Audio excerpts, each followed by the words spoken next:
నమస్తే మా. నమస్తే తల్లి. అయితే గత ఎపిసోడ్ లో మీరు పిల్లలు ఇలా వెళ్ళకూడదు, గుడికి ఇలా వెళ్ళాలి అని చెప్పారు. చాలా చక్కగా ఉంది.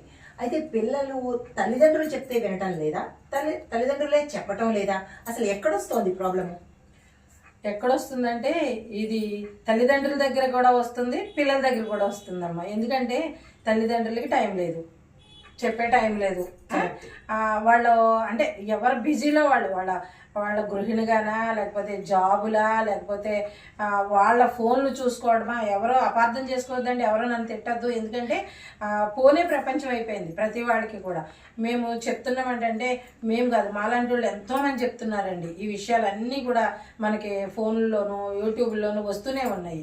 మళ్ళీ మళ్ళీ చెప్పవలసిన దౌర్భాగ్యం పట్టుకుందండి మనకి. అలా కాకుండా ప్రతి తల్లి తండ్రి కూడా పిల్లలకి చెప్పండి. కొంతమంది పిల్లలు వినట్లేదు, అది కూడా నిజం. ఎందుకంటే నేను చూసానమ్మా, నేను గుళ్ళోకి వెళ్ళినప్పుడు గట్ట నేను చెప్తే మా తల్లిదండ్రులే చెప్పరు. నువ్వు ఎందుకు చెప్తున్నావు అని అడిగారమ్మా. మరి అలాంటప్పుడు కొంతమంది పిల్లలు వినరు. దానికి మనం ఏం చేయలేము. అంటే వినేవాళ్ళకైనా చెప్పాలిగా.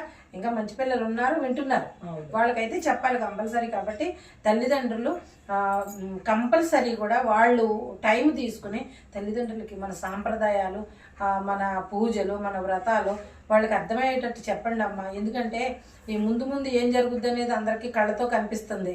అసలు మన సాంప్రదాయాలు మర్చిపోతున్నాము. ఎలాంటి వస్త్రధారణ వేసుకుని గుడికి వెళ్ళాలమ్మా? అమ్మ లంగా ఓణి, లేకపోతే ఇది వరకు జాకెట్టు లంగాలు వచ్చాయి మా చిన్నతనంలో. ఇప్పుడు పిల్లలకు అంత అంటే అప్పుడు తల్లిదండ్రులు కొనలేని పరిస్థితి ఉండేది బట్టలు. ఇప్పుడు అదేం లేదు. గుడ్డలు బాగా దొరుకుతున్నాయి. ఇప్పుడు వస్త్రాలు ఏవైతే ఉన్నాయో బాగా దొరుకుతున్నాయి.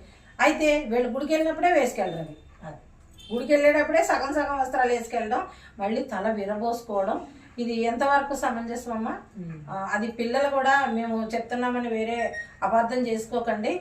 మీరందరూ కూడా ఎవరైతే యూత్ పిల్లలు వింటున్నారో అందరూ కూడా గుడికి వెళ్ళినప్పుడు కంపల్సరీగా మేము చేతులెక్కి ఎత్తి చెప్తున్నామండి. జీవనది ఫౌండేషన్ నుంచి మీరు నిండుగా వస్త్రధారణ చేసుకుని చక్కగా పువ్వులు పెట్టుకుని జట అల్లుకుని గుళ్ళకి వెళ్ళండి అమ్మా. మనం ఎంత సాంప్రదాయంగా మనం వెళ్తున్నామో భగవంతుడు కూడా అంతే ఇదిగా మనల్ని ఆశీర్వాదం చేస్తారు. గతంలో మంచి జరిగేదని ప్రతి కుటుంబంలో కూడా శుభ్రంగా ఉండేవారు. ఇప్పుడు అందరికీ ప్రాబ్లమ్సే వస్తున్నాయి. అంటే మనం చేసే పాపాలే అవే మనకి ప్రాబ్లమ్స్గా వస్తున్నాయి. కాబట్టి ఎవరు కూడా అలాంటి తప్పులు చేయకుండా మన సాంప్రదాయ వస్త్రాలు కట్టుకుని జడలు అల్లుకుని వెళ్తారని కోరుకుంటున్నామండి. ఇలా జడలు వేసుకుని చక్క సంపూర్ణ వస్త్రధారణ వేసుకుంటే గర్ల్స్ మీ అందం కూడా పెరుగుతుంది తెలుసా? నీలా. Thank you. నమస్తే. Thank you.